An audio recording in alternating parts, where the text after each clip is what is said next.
Hello and welcome to Camcycle's July monthly meeting. This evening we are learning more about the new Try Before You Buy e-cargo bike scheme, and we have Mark Searle from Outspoken Cycles here, and we'll also be talking to Susan Rooke from Cambridgeshire County Council, who are funding the scheme.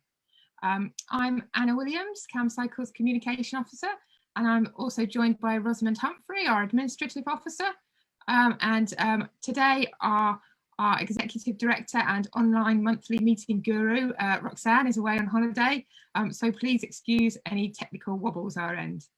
And the picture we have up on the screen, so that is Judith from Stir Bakery, who's been sort of pre-testing the scheme. The Try Before You Buy scheme has just gone live at the weekend. We'll be finding more out about that later with Mark from Outspoken Cycles. But this is Rob from Outspoken presenting one of the trial bikes to Judith at Stir Bakery. They've been trying that. And we've got an article about that in the latest issue of our magazine. So that's the summer issue of our magazine. You can find that at camcycle.org.uk/magazine. I'm just going to stop sharing my screen and introduce you to the other people that are in the room. So here we are, here's Rosamond, and we have Mark from Outspoken and Susan from the Cambridgeshire County Council. And I'm going to be handing over to Rosamond today, who is going to be managing the questions with Mark. She's a very experienced cargo bike user herself. Yeah, so over to you, Rosamond. Thanks, Anna, and hello everybody. Obviously, for those of you who just joined us, you can see that we're missing Roxanne this evening. She's off on a well-earned break this week, and Anna and I are co-hosting this evening and are, for the first time, fully appreciating what it means to run our meetings online. So well done, Roxanne, for all the previous meetings that you've done for us online, and we hope you're having a lovely time when you watch this. So as Anna mentioned, we've got this evening with us Mark Searle, who's the General Manager from Outspoken, and he's going to be talking to us about the Try Before You Buy scheme that they're running on for Cambridgeshire County Council. And this scheme offers businesses and families the opportunity to trial e-bikes before committing to buy them. We're also joined by Susan Rooke from the council, and she's going to be helping Mark to answer any questions that you have. So please remember that while Mark's talking, you can be posting questions in the chat feed on Facebook, and then we'll forward those to Mark. So Mark, over to you. Cool. Thank you very much. I'll just share my screen. Can you see that all right? Great. Yeah. Right, hello everyone. So my name's Mark. I'm the General Manager at Outspoken Cycles. We're a Cambridge-based cycling company delivering various services to help encourage and support more cycling. So I'll just give you a brief idea of what we do and give a bit of context for today. So we deliver services for businesses and individuals, so doing things like doctor bikes, fleet servicing, cycle maintenance training, cycle-themed events and activities such as smoothie bikes and cycle cinemas. We run various pool bike schemes for businesses and cycle loan schemes for customers such as university. Finally, we also offer more traditional workshop repairs, and we run a bike shop that specialises in cargo bikes, which is obviously relevant for today, and focuses on utility cycling.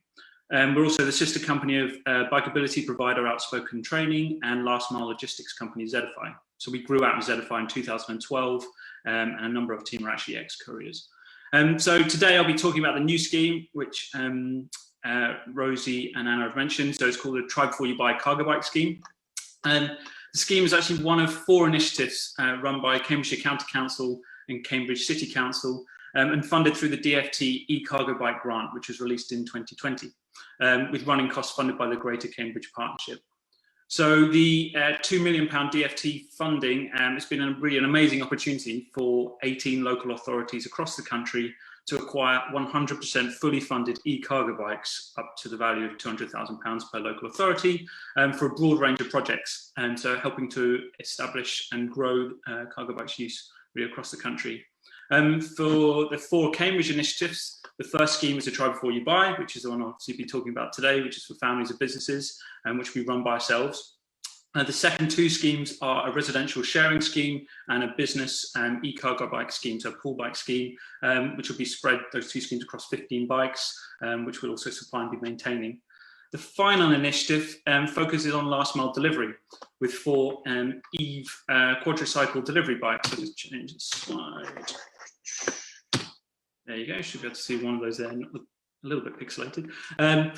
So these are being trialled by our sister company Zedify, and they're now in operation within the city for zero emissions deliveries. You may well have seen one of the Zedify couriers riding the bikes with their 4 wheels. They've got a large windscreen to the front and a roof, so it makes them look a little bit like a very, very small little electric van.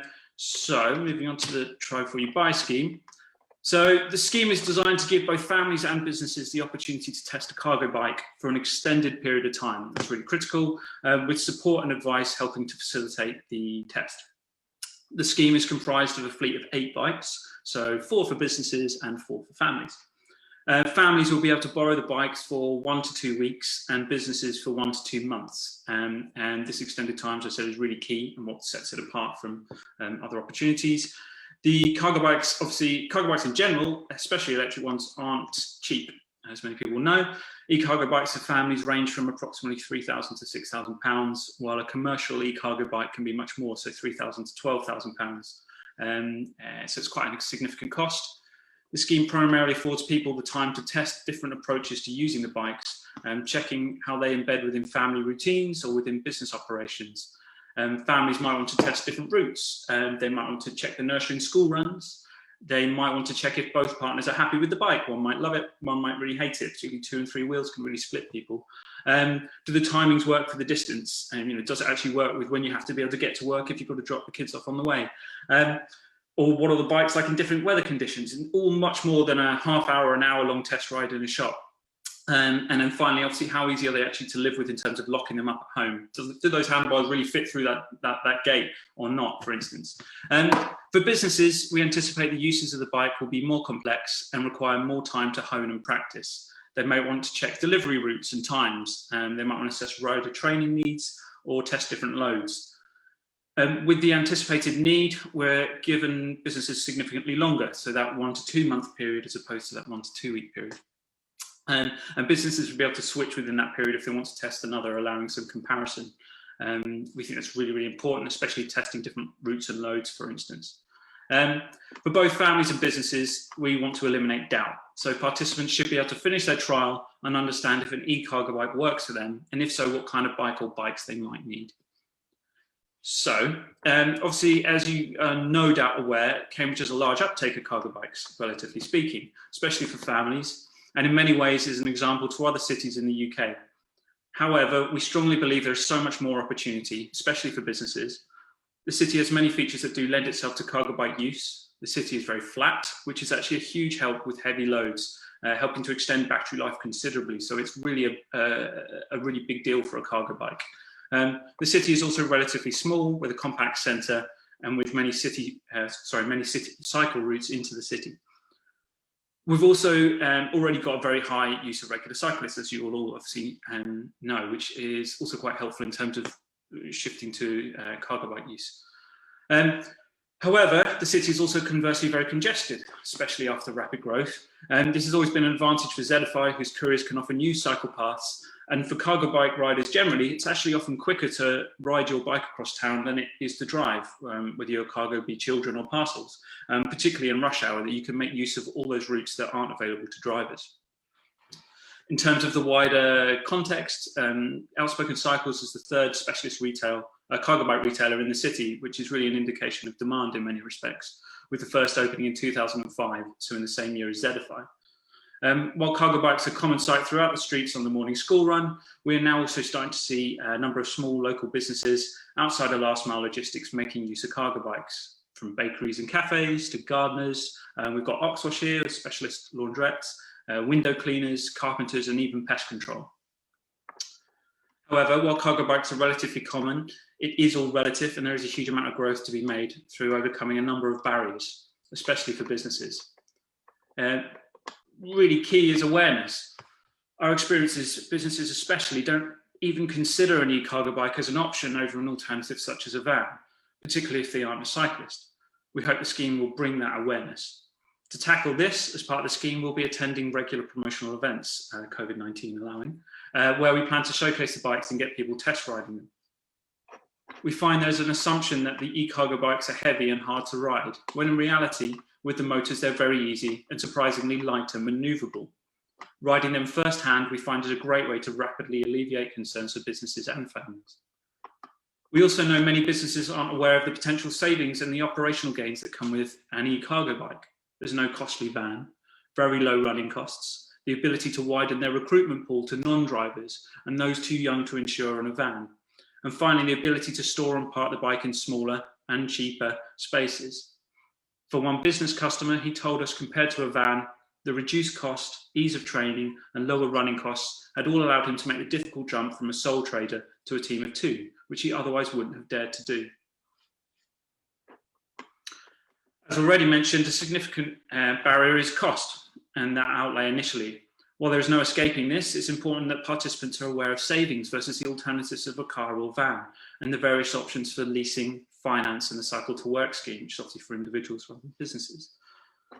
We know firsthand that the economy of hire on cargo bikes, so doing it as a commercial enterprise, can be problematic, and consequently there appear to be very high costs to hire a cargo bike. We were discussing this just beforehand.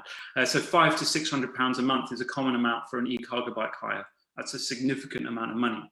However, via the funding, the Try Before You Buy scheme fees will be kept to a minimum, and families will be able to borrow bikes for 1 to 2 weeks for £15 to £25. So a massive difference, and businesses for 1 to 2 months for £30 to £50. A further significant barrier is maintenance. For the scheme, we'll be taking care of any maintenance issues, and the bikes will be fully serviced. A big worry can often be what happens if a maintenance issue renders the bike unrideable, even just a simple puncture. How does someone get it to the shop to be able to get it fixed? We offer a collection and return service and mobile mechanic service, which will support the scheme and should help alleviate concerns. We do feel having the servicing support and or maintenance training is really integral, especially for businesses and making sure that their bikes run smoothly.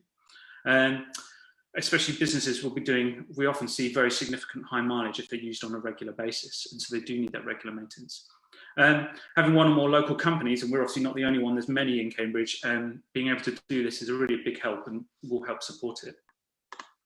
The final potential barrier is cargo bike rider training. So while bikes can be ridden without specialist training, we know that it can have huge benefits. Anecdotally, we tend to find family customers fall into 2 camps, split more or less 50-50. So there's those who are confident pre-existing cyclists with a young family, perhaps looking to avoid switching to a car and to continue riding by using the cargo bike, e.g. on the school run. Then there are those who may be new to riding, who recognise the many benefits, but might be unsure about the handling of the bikes or unsure about routes.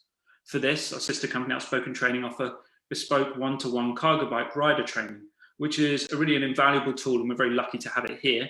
And it can obviously alleviate those worries and help give a prospective cargo bike rider the confidence to take that plunge.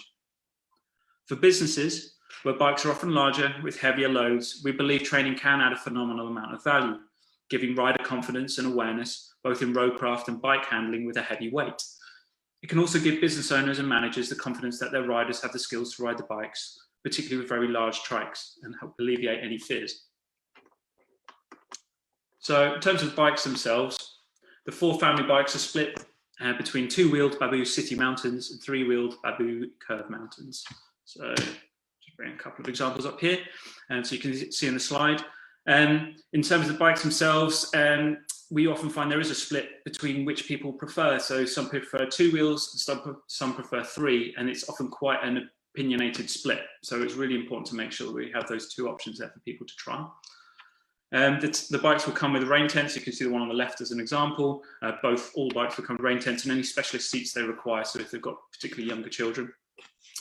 The bikes come with very powerful Yamaha mid motors. It also allows them to have enclosed hub gears, and they've got an enclosed chain as well. So they're very low maintenance from that perspective, which is obviously really important for people. You don't want a bike that's broken down, for instance, when you're on the school run. So that's an important aspect. The business bikes are a broader range. So there's 4 different types of bikes there. Again, those split 50-50 between 2 and 3 wheels. So for 2 wheels, we've got the Rally Pro bike, which you can see on the left, and we've also got an Urban Arrow large flatbed with box, which you can see on the right. They're actually quite similar in size, similar-ish enough in terms of spec and price, but it gives people those options to try different ones. Often people do have an opinion when they try them side by side, which one might work or not. Particular loads might fit in one bike better than one over another, for instance. Then 3 wheels. We've got the Rally Pro XL trike, which has got a 900-litre box, which is there on the left. And we've got the Urban Arrow Tender 1000, which has an exceptionally large box of approximately 1100 to 1200 litres, and actually uses car wheels on the front to support the potential weight, which actually gives it a surprisingly smooth ride. We're also lucky from our perspective that we've got a tyre company next door that deals in car tyres. So if we do have any punctures, we'll be riding the bike around or wheeling the bike around the corner to get it fixed. But yeah, quite unusual. We're not aware of anything else that is on that scale, really. And it really smooths out. We talk about things like potholes. It'll really smooth those out on a bike of that size. And it's surprisingly easy to ride even without the electric on, which often takes people by surprise. And as mentioned, businesses will be able to swap between bikes if they want to. Cambridge certainly isn't the first place to operate a try before you buy cargo bike scheme, and there are actually a number of other cities that have been operating similar schemes both before the DFT funding in 2020 and after. So I just thought I'd give a couple of examples and set a bit of context. Sustrans has been running the Edinburgh Cargo Bike Library since 2017. It's got a real broad range of bikes for people to trial, and also has a cargo bike trailer, which is a cargo trailer that attaches to a regular bike, which can be electric and non-electric. Colchester, for instance, also have a fleet of 25 e-cargo bikes and a whole mix of types and 5 e-cargo trailers in their library, which is also funded through the same grant as the Cambridge scheme, so the DFT grant. Waltham Forest Borough Council have been running the free cargo bike hire service for residents for a number of years. Actually, it's been going for quite a while. Again, this idea of having a broad range, 2 wheels and 3 wheels for people to trial, and that's open to all residents and anyone working within the borough. So moving on. Obviously, unfortunately, our scheme's had some delays in launch due to the 3rd lockdown. However, the scheme has just gone live actually on our website over the weekend, and bikes are all built and ready and branded, as you can see in the photos. In the meantime, we've been fortunate enough to run a trial with Stir Bakery, as I think Anna mentioned, for a period of a couple of months. Stir opened their bakery in 2017 and knew from the outset that they wanted to deliver bread by cargo bike, which is great. The trial gave them an opportunity to try using an electric cargo bike. So they used the Rally Pro XL trike, that one with a 900-litre box. The motor allowed them to do deliveries much faster, and the size allowed them to transfer more deliveries from van to bike, particularly for their wholesale business, which they found much quicker actually to get across the city. So coming back to that point I was saying, in something like rush hour, you might think it's quicker by van, but you can be stuck in gridlock, whereas actually on a bike you can cut through all the different routes that you're able to be able to get there much quicker. We've also used the trial to hone our own processes, obviously, and the support offered, and we're now ready to open that scheme up fully to families and businesses. Regards to take up and impact, with the project only just launching, we don't really have any data yet. However, we do frequently experience requests for longer hire before purchase. So we think that there's going to be quite a big take up. And obviously we'll be collecting data, quite a bit of data on people's experiences with the bike. So we'll be able to report on that soon. If you're interested in taking advantage of the scheme or you want to know more, we have a dedicated project page on our website. It breaks down between family and business. You can see the slideshows up there. And that can be accessed from our homepage, but also along the top of the tabs, you'll see one in blue there, which says projects. And it's just a drop-down menu from there, and you'll be able to click on it and read some more information. There's quite a lot of detail with a large FAQ section as well, but obviously we're always on hand to answer questions, and that's really key to the whole scheme, is really that we're there to support. We just want to grow cargo bike use, and we will be there to be really quite honest with our feedback in terms of whether if someone wants to buy a bike we don't stock, we'll be pointing them in the right direction. There are plenty of retailers in Cambridge. The idea is to give people a feel for it and to support them through their trial as well. That's me. So any questions, always let me know, and obviously be here for the duration of the meeting for any questions. So thank you.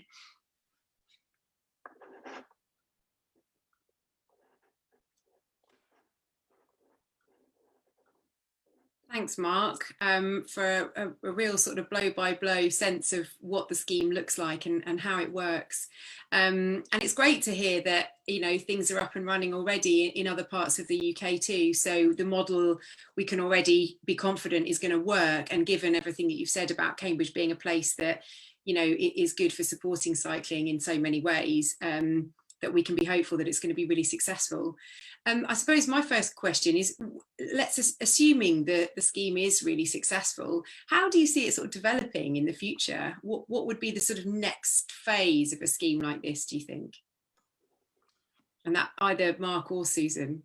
I mean, an obvious step would potentially be to learn the feedback from what people say and see if there are other bikes to add to it. So I could see that being another step. Quite easy to talk about things like trailers and things like that. There's obviously an amount that we could have, and we've looked at a good broad set that we could use, but there's always more that it could be there. I also anticipate that there would be technological developments, and cargo bike industry as a whole is pretty new. It's been a bit of a cottage industry that's really sort of professionalizing in terms of the manufacturers and the bikes they're building, obviously with the growth of e-bikes. So I think that there will be some developments there, and it'll be interesting to see what happens. Also in terms of even things like infrastructure and things like that, and how that develops around cargo bikes and helps that use grow. So I think those would be some of the key aspects to it. So we'll be looking to learn and adapt. If we find out some aspect of the scheme doesn't work, I think we'll adapt it, and we can be quite agile in that sense. Yeah, and it would be really interesting to speak with you again and hear from you in a few months' time when more businesses and more families and so on have trialed the scheme, to hear about any sort of infrastructural changes or things like that that are sort of glaringly obvious things that are that continue to be barriers to people switching to cargo use. You know, even when they can hire it for a fraction of the cost before committing to buy. Thanks. We've got a few questions that have been coming in from other people. So Nigel is asking about a few cycle routes in Cambridgeshire being unusable for people with cargo bikes, and I can attest to that too, such as the narrow barriers on the subway under the A137 at Fenstanton. I don't know if you're familiar with it, or the subway under the A1 at Buckden. What's the county council doing to ensure that all cycle routes in the county are usable by cargo bikes, I suppose, in a way to sort of support the scheme that you're offering through Outspoken? So Susan, that's really one for you. Yeah, as usual, we try our best. It's kind of, we can only do an iterative process really. So when we're doing a new cycle scheme or when we're making improvements, we ensure that it's fit for cargo bikes. It's very hard to retrofit the whole city and the whole county, as you know. But yeah, we're ensuring that all new schemes and improved schemes do fit cargo bikes. I sympathise because I ride one too. Right? Yeah. It will be iterative, I suppose, and and we can see that the running of the scheme is going to highlight, you know, further examples of where work really needs to focus. Yeah, exactly. And it means we can keep a log of kind of when we discover new places that we can't get through, we can keep a log of that. And as and when funding comes along, we can try and do something about that. So, Downing Street, the changes you've done recently to Downing Street, that came about partly because people with cargo bikes, that was the sort of place where they couldn't get through. There was people watching this might not know it, but there was a sort of island, a narrow traffic island, and that was it was quite narrow for those on cargo bikes. Often had to go around or almost into the other lane to get around that, but that's been taken away now, so that's much more accessible for all types of bikes. Yeah, exactly. It's a huge help. Again, I can attest to that. So we've got another question from Simon. Again, this looks like one for you, Susan, are the county council or the highway authority doing anything to create secure parking places for cargo bikes, specifically anywhere on the highway where there's also motor vehicle storage? We're obviously aware that there are some cargo bike specific places, but are there plans to do any to increase that? We're trying. So I'm also working on City Changer Cargo Bike, which is a European cargo bike project. And one thing I'm trying to do through that is create some more cargo bike parking in the city. As someone at the City Council as well, his name has slipped my mind right now, who is also keen to put in some more cargo bike parking. They did the Queen Anne Terrace cargo bikes with the little hooks on the floor. So yeah, as with all cycle parking, space is very tight. It's really hard to kind of find spaces where there isn't already cycle parking, just normal Sheffield stands. But yes, I am trying to get in a few more areas of dedicated cargo bike parking in the city. That would be great. I know that sort of arriving in town to the rows of Sheffield stands, and I sort of dreamed that I could just park my cargo bike in any one of them, but the reality is I need one end or the other at the moment. Yeah, so good to hear that work's underway. A question from John comes through on Facebook as well. Cambridgeshire, and this is sort of asking about us to sort of broaden the thinking here outside of Cambridge to Cambridgeshire as a whole.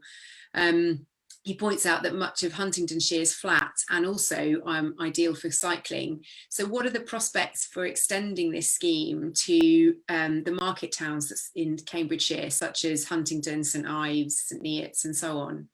Any thoughts? Yeah, unfortunately, this particular scheme, although I do work for the County Council, because I'm on the City Changer Cargo Bike project, which is funding my time, it is just Cambridge for that. And the bid for the e-cargo bike grant fund bid was a joint bid with the Cambridge City Council, so that is very Cambridge focused as well. So unfortunately, and the supporting funding is GCP, which is Cambridge and South Cambs. So it's all, unfortunately, it is all kind of centred on Cambridge on this occasion, but I would love to spread it around the county. I live in Ely, so I'm in East Cambs, and I'd love to get this work out into East Cambs, Huntingdonshire and Fenland. And so not at the moment, but I'd love to. Yeah, but presumably that this is a sort of case, a test run of the scheme means that there will be, you know, greater sort of lobbying power for people to point towards in their local areas too. So yeah. Question from Martin, again come through on Facebook.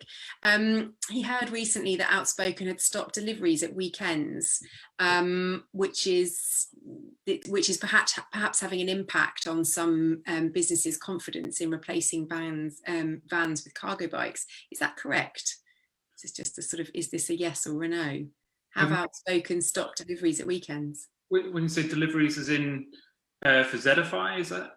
Or would that be for deliveries ourselves, as in, yeah, we're talking last mile logistics deliveries? So has anything stopped at weekends? I don't think so. I think that I suspect it'd be Zedify, so sister company, so it was obviously Outspoken Delivery, and they were doing some deliveries for Click It Local, which were happening on a Saturday, and they do occasional Saturday work, but obviously separate companies, so I'm not 100% up to date with it, but I'm not aware, I don't think they're doing those Click It Local deliveries at the moment, which I suspect means that there's not deliveries happening at the weekends.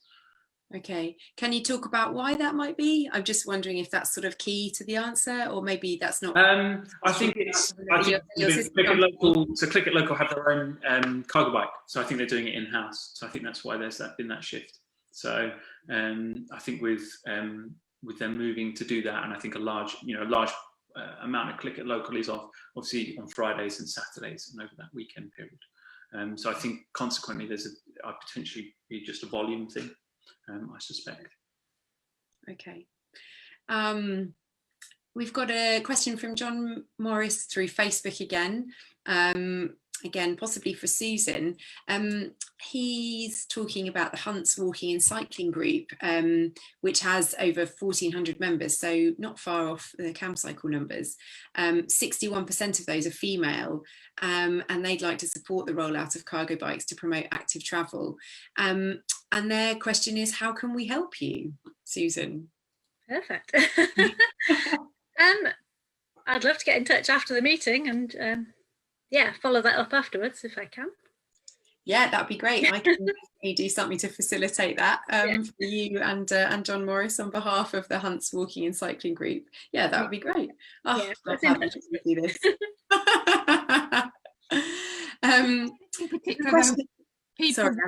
Sorry, I was just going to say, but if people are watching and they're not sort of connected to a group particularly, I mean, what's the sort of the top thing that they can do to kind of support cargo bikes and the rollout, or cargo bike infrastructure?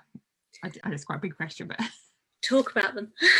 Just talk about them more and put them in people's minds.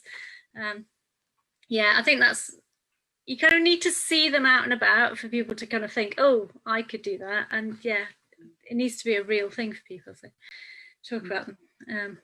I live in Ely. There are 3 or 4 cargo bikes in Ely. That's it. But every day I get people talking to me about mine, and it's word of mouth is a great way to sort of demonstrate. We're really conscious of that, and how we as an organisation as well are able to support that through things, campaigning tools like our magazine, where we can promote businesses if they're, you know, where businesses are trying to make that shift, just to highlight it, to normalise it.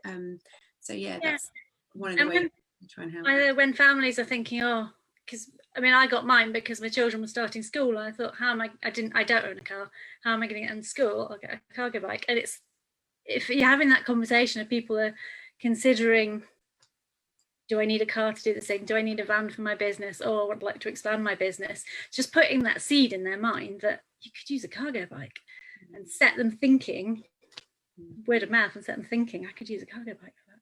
Yeah, and that's definitely where things like those promotional events, where we want to reach people who may not go and walk into a bike shop and say, can I trial a cargo bike?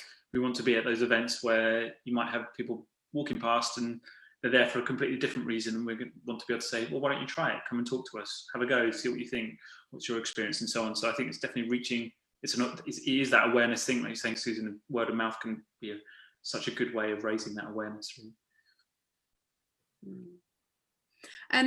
Martin Willits has asked a question that refers back to, you were talking earlier about the sort of training and things like that, and helping to give people confidence to get on these bikes and start pedaling them. And how important it is to have somebody to sort of be with you, perhaps in those initial minutes as you get going. And he's asking if there's any sort of buddy scheme for the cargo bike loans to help learn from others when you're starting out.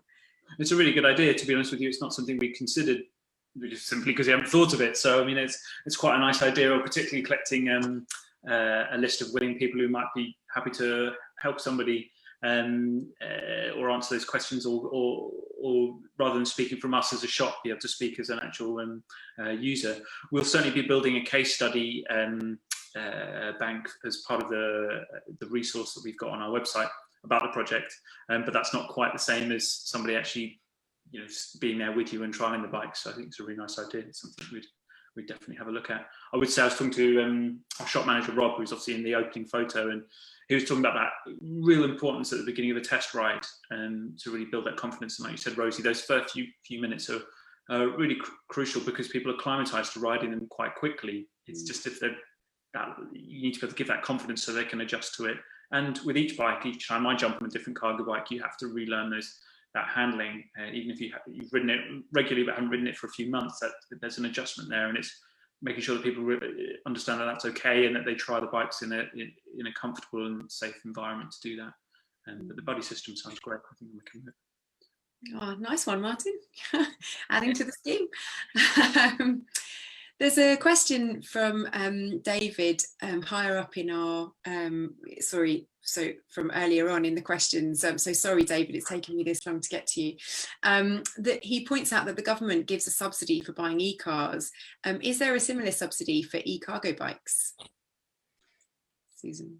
Not at the moment, I don't think, and I think it's been trying to be raised for a long time as something that would be very good to do. It's kind of crazy, really, that it hasn't been the case.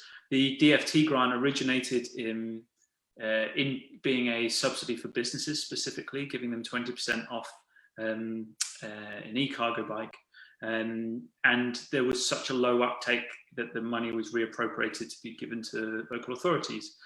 So I think in some ways maybe it was just slightly ahead of its time. I think things have changed so much even in the last couple of years, but also it maybe wasn't as well promoted as much as we could, and lots of cargo bike retailers did. I think it maybe needed a real major push to people to realise, and 20% off a £12,000 bike is still quite a lot of money. So yeah, I think it would be fantastic if there was, and it seems almost unfair that there isn't when there is off e-cars and so on, and e-vans as well. electric vans. There's been some huge subsidies of £8,000, I think it is, that comes off, which would pay for a huge amount of an e-cargo bike or two e-cargo bikes, and would potentially still reduce congestion. Has so many other benefits. We found in a lot of cases with vans, there's been a lot of studies that are talking about it, is that often what's actually in a van is a tiny amount of equipment. It's just that that's the vehicle that the person has at that moment in time when they're delivering. They might not need the whole space. Well, actually, if it fits in an e-cargo bike, then that's way better, obviously, for obvious reasons. So, yeah, I wish there was a subsidy. It'd be very good if they did release it. And it would tie in nicely with the government's plans for walking and cycling. So, yeah, it would make good sense if they were to follow that up. Anna, did you want to say something? I was just going to say, because the cycle to work scheme, what's the upper limit for that? Because that did kind of extend, didn't it? It used to be £1,000. It's they've removed the upper limit. Well, so there's the biggest cycle scheme provider is called, the biggest cycle to work scheme provider is called Cycle Scheme, and it's them that have removed their upper limit, and they are the biggest one nationally. They've removed it, so it now tends to be capped by employers. I think some employers, for instance, will cap it at £3,000, but there is theoretically no need to cap it. One of our favourite scheme to use is Green Commute Initiative, which is a community interest company, and they've had no upper limit for a significant amount of time, and they're very quick and easy to deal with, and so obviously they've been used a lot for e-cargo bikes and e-bikes for quite an amount of time. But obviously it's a massive help, and it's quite big, obviously, tax saving for people. But it isn't a help for people who are who run businesses or organisations that they're not able to use that. Finney's asked a question which reminds me of some of the barriers to riding e-cargo bikes that you mentioned earlier this evening, and also in the recent edition of our magazine. And his question is there any sort of plan for lockable charging pods for the shared business cargo bikes, in sort of business heavy areas like Mill Road and other areas locally? Is there any discussion about that? I mean, my perspective, I would say, yeah, it'd be interesting to see if they were there. And I guess it's how, I mean, they do fast charges, so the batteries will come up to speed. The first 80% is done in an hour, and then it's the remaining amount of time that it charges afterwards. So there would be some senses of like a fast charge to be able to get you back home. I suppose probably I could see it almost as well from a residential perspective, or it would be for an individual as opposed to a business. That might want to charge, particularly if they've got a long journey, rather than getting a second battery, or if they get caught out. So I could see them being. It strikes me as another one of those things that may well come back in the feedback once the scheme has been up and running for a while. Is that something that would really change people's experience of using the bikes, particularly if, as you say, they're not always easy to get through your back gate or whatever. So actually, if there was somewhere local to people that they could stop, charge the bike, lock it up, keep it safe, that might be an important factor.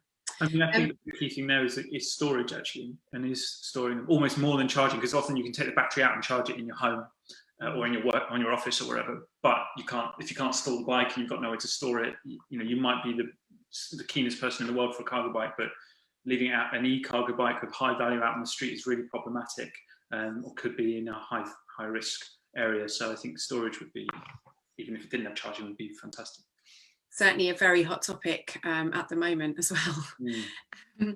A question from Wookie asking about feedback that you've had from business users so far. I know you mentioned Stir have been using the bike, and what sort of feedback have you had from them already, and where might you try and go to get to other businesses who've never thought about trialling this sort of bike? I suppose it's early days in many ways in terms of where we go, and we've got some initial thoughts.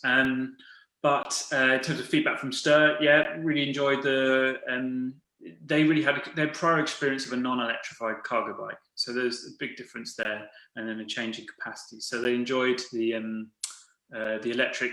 Really meant that they could go on for a long period there. I spoke to one of the riders saying, I can do considerable distance, which tallies obviously with Zedify, and so anybody's experience with those. We switched ourselves we used to use a non-electrified Bullet to do all of our mobile servicing, and in the end we switched recently to using that grant I was talking about, in fact, the DFT grant, when it's for 20% businesses, and to be able to electrify get a whole electric bullet, which allows us to really travel right to the other side of Cambridge. So we now go to the biomedical campus, for instance, and go and deliver doctor bikes there, which is a really long way when you're carrying, I don't know, 50 kilos worth of tools and spare parts. So that's really allowed our mechanics to have a much further reach, which has been really good.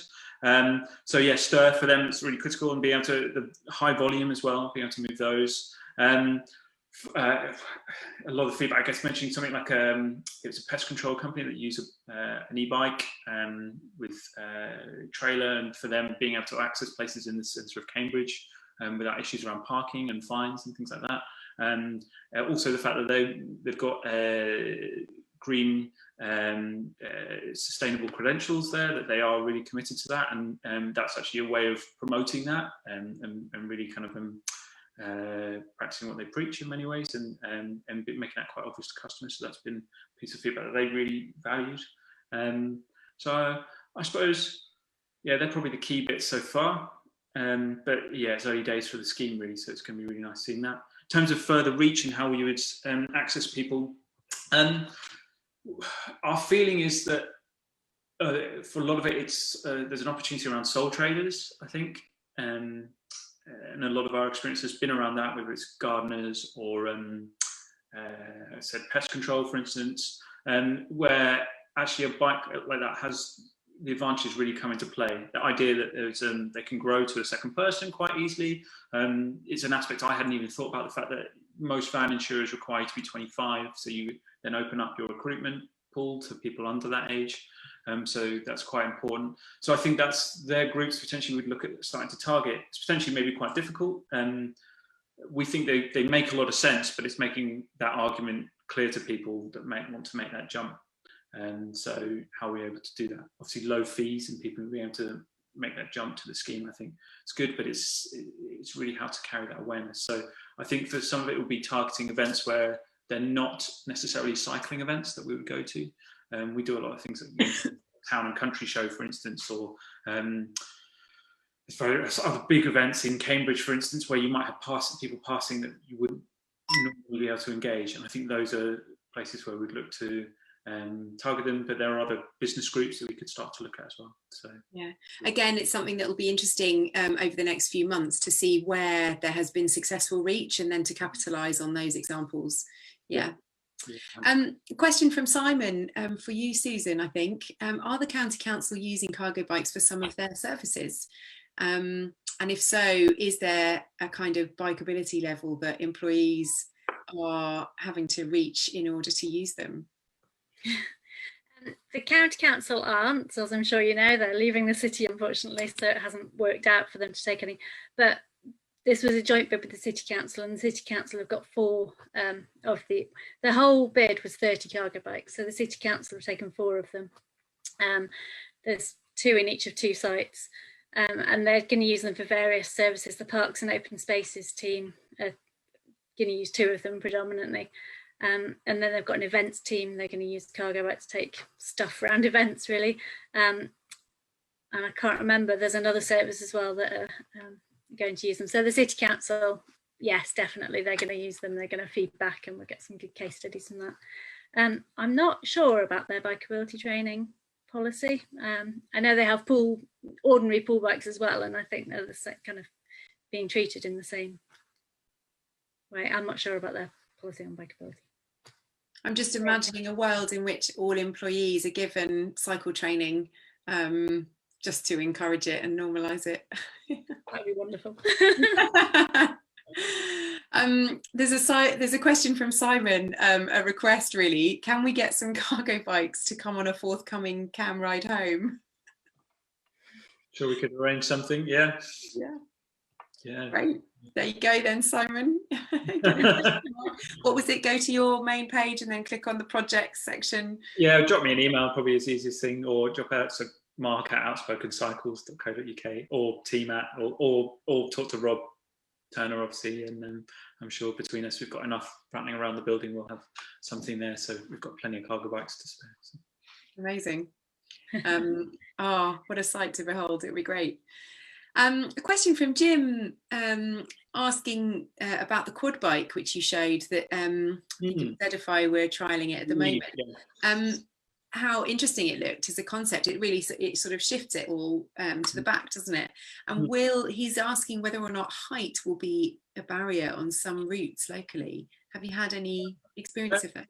I don't think so. I think that the guys at Edify, you already use very large trikes, which people have probably no doubt seen, and we have one ourselves actually for one of our Dr. Bikes trikes, which have got very high boxes on already. So, and again, rider at the front. So they're some of them are Iceni's, which actually have slightly lower boxes, but they're very big trikes, and some are retrofitted rickshaws, which have then had the seats removed, and they have a large box on the back. So in many ways, they've already experienced that height. They are also quite wide as well. We had a tape measure out the other day, I think, didn't we, Susan? Measuring them. So the rickshaws are about 4 feet wide, about 1.20 meters, whereas the eaves are about 110. And then the tender the urban arrow tender looks really big. It's actually made quite narrow, so it's just under 1 meter, I think. So width is actually, obviously talking about cargo bike infrastructure. These are kind of supersized bikes, and they have to be quite considerate of where they ride, so they're not taking up an entire shared use path, for instance, particularly if it's two-way. And there's certain places they can and can't go, so there's a consideration there. In terms of the eaves themselves and how they look, from my perspective personally, I think that a lot of it is this sort of normalizing the cargo bike and making it look like a van. That means people go, oh, okay, and it's almost safe, as it were, and so almost disguising the fact that it's a bike, which in some ways I've got mixed feelings about, but also means the rider stays dry, which they're very happy about because they have a nice big roof. Yeah, I definitely identified that as a serious benefit. Yeah, the guys really like it, I gather. So yeah, that's a big difference. But yeah, they look very slick as bikes. So yeah, they're quite nice to have as a sort of tool to push the cause, I guess. Thanks. This is a question for Susan from Stephen. Electrified cargo bikes can really stretch the amenity and economic benefit of bridges, river crossings and so on, and a small bang can produce a big result. Is this represented in any standard economic models? I don't know. I'm sure. I don't know. Maybe this is something that I could sort of forward to you, Susan, as something. I'll have a think about it afterwards. Yeah, okay. I'll so Stephen, if that's all right, I'll get back to you and I'll make sure that an answer comes through for you there.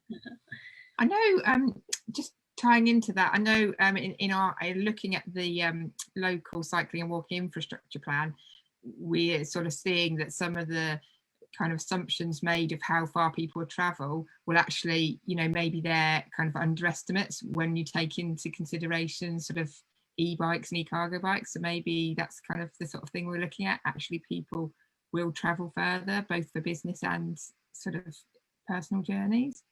So I don't know if that's sort of fed into, where schemes being planned and things.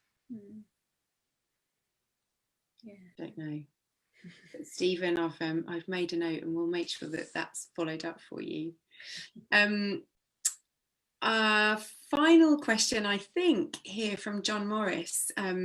He's talking about a really positive thing, the massive increase in the use of cargo bikes and trailer bikes in Huntingdonshire since the first lockdown. And his hope, obviously, is that this is just the tip of the iceberg. How his question is, generally, how can we persuade more two-car households to sell the second car, which is often just used for those little kind of local runs like the school run and so on, and replace it with the e-cargo bike? I know that you've both already talked about normalising it, just making it visual, but any other sort of specifics that you could identify for him? I think you can get quite clear charts which literally say what the cost saving is.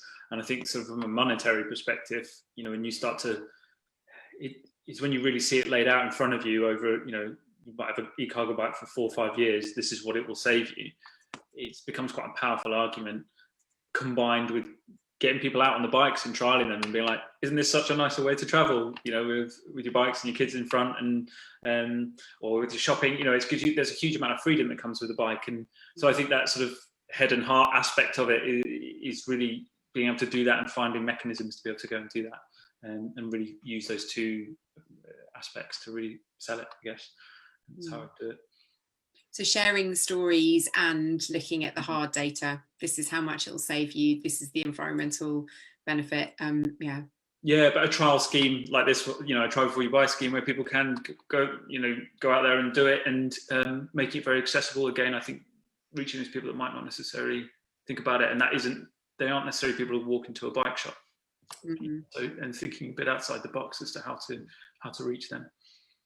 So there you go, John. Again, it's about lobbying in Huntingdonshire, and trying to use the example of what we're seeing unfolding in Cambridge at the moment.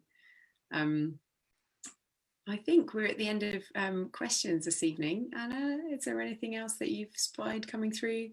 No, I think that is all of the questions. Okay, well then it just remains for me to say a huge thank you to Mark from Outspoken and Susan from the council cycling team. Thank you so much for coming and joining us this evening. We now, having done this for the first time ourselves this evening, understand, you know, how demanding it can be, and also it's been so informative and great to hear that the scheme's up and running despite all the setbacks with COVID and so on and so forth. So yeah, thanks ever so much for joining us tonight. Thank you for having us on as well and letting us talk about it. Thank you. Yeah, and we'd be really keen to work with some of those first businesses trying it out.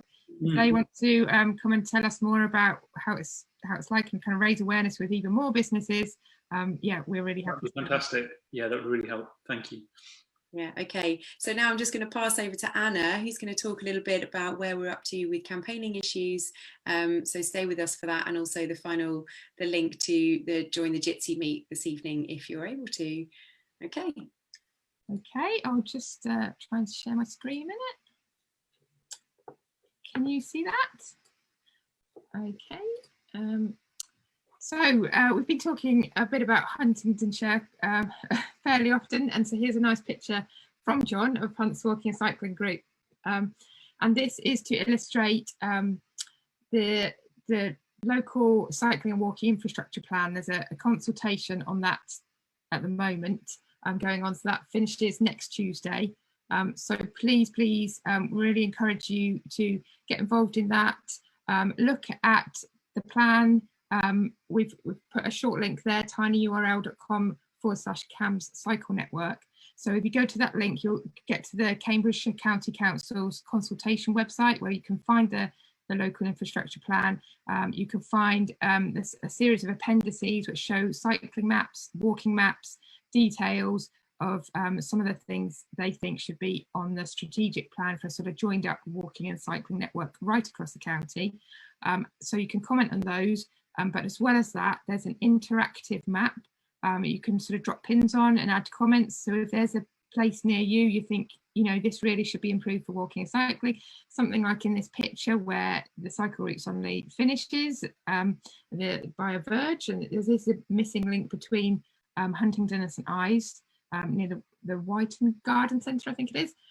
So yeah, drop on your pins of the things where the place where you would like to see improvements, and we'd really encourage everybody to get involved in this consultation. You only need to spend 5 or 10 minutes, but the local knowledge is really important. So we really need to feed that in to the county council so they can have this big strategic plan ready. And then the idea really is then as soon as funding comes in, you know, once the plan is in place, this informs, you know, when funding comes in for different areas, they've got this plan they can turn to, and they know where the missing links are and the things that will make a difference.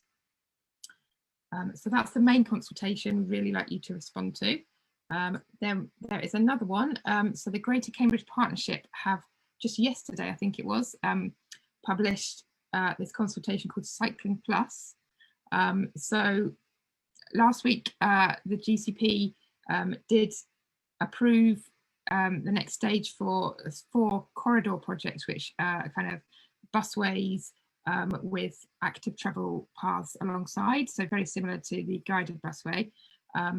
So unfortunately, some of the money that perhaps could have been available for the much more rapid changes to walking and cycling. I mean, that's a lot of that is going to go into these new busway schemes, but they are also really looking for extra, again, missing links to try and link up some of these missing links across Cambridgeshire, and particularly focusing on the ones just in and around Cambridge, which are really going to help people get to work and help some of those journeys where there's a big potential for an improvement in walking and cycling. So there's 13 kind of key missing links that the GCPs have identified, and they would like you to have a look at those, see which ones you think are most important, but also again raise the issues that you have, or other missing links they might not be aware of.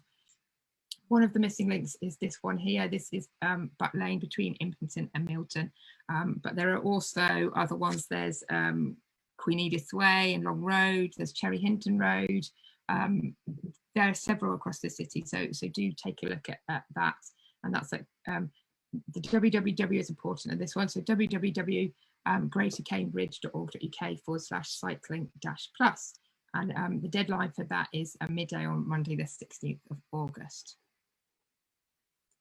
There are 2 more consultations there. Susan mentioned this one earlier, the Queen Anne Terrace Cycle Park Survey. So that already does have some cycle parking for cargo bikes, but I think this is a City Council want to know a bit more about how people find that cycle parking there, in terms of security, in terms of the type of cycle parking that's provided. So that survey, if you just share your experiences and your views on cycle parking at Queen Anne Terrace, that will help to improve the cycle parking there. And then at the bottom, we also have, there's also a survey on the Cambridge Market Square project, which is quite a big project involving the use of the square, many other aspects. But one of the aspects is about cycle parking, because some of the cycle parking is proposed to be moved or changed. So do have a look at that and give your views on the cycle parking in relation to the Market Square. There's some upcoming events. Now, the one on the left I've only just found out about, so the North East Cambridge Forum, that's a community forum about the big development which is planned for the area around Cambridge North Station, and also where the current waterworks are at the moment. So that's anyone's welcome to go to that. That is tomorrow at 6 p.m. And then also Camcycle, our store bike is coming back, which is really good. We're really excited about that.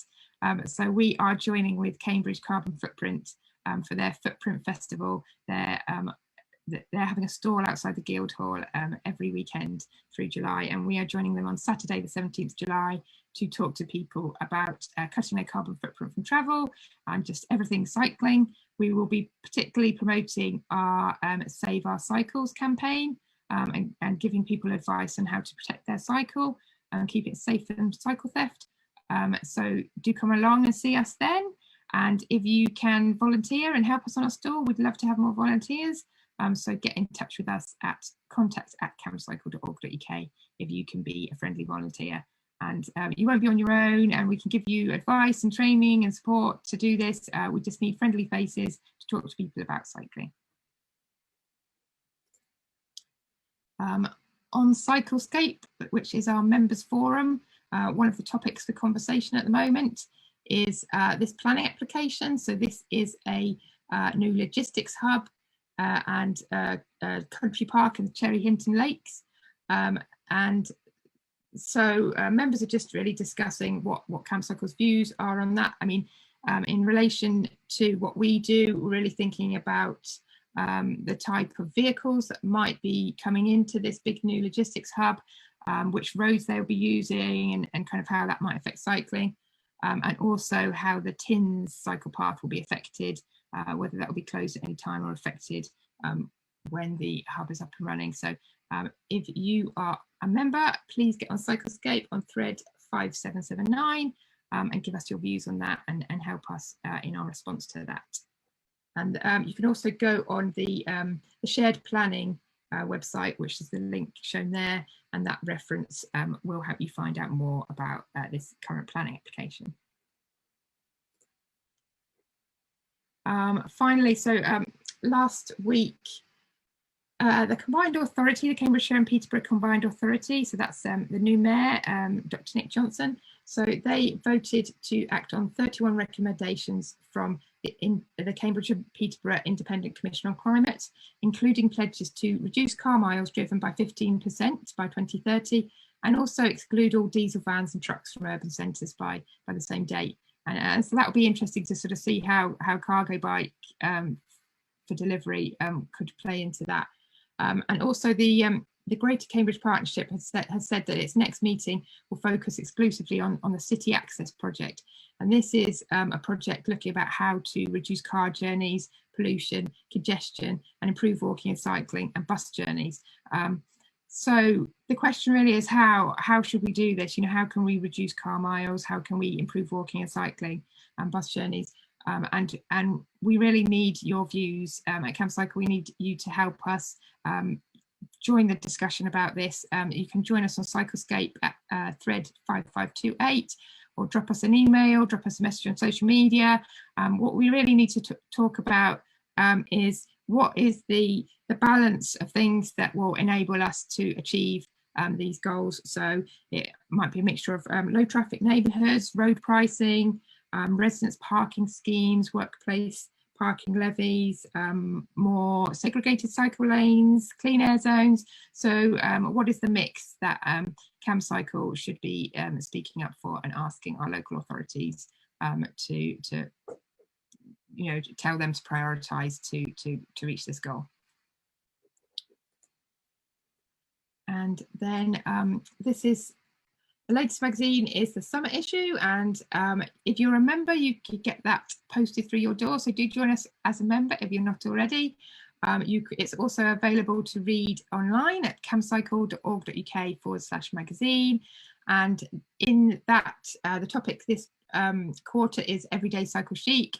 And in that we have articles covering topics including cycle theft.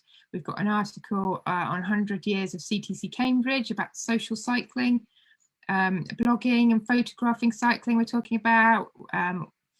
We've got somebody from York Cycling Campaign talking about how to address barriers to inclusive cycling, articles on carrying things by bike, cycling every street in Cambridge, shared community bikes in some of the Cambridgeshire villages, low car families, and even a nice little montage of dogs on bikes. So do check out that magazine. All that remains is to say thank you again to Mark and to Susan and to Rosie for co-hosting with me tonight. And thank you very much to everybody that has joined us this evening. It's been really lovely to see you. We hope to see you again soon. Thank you very much. Bye.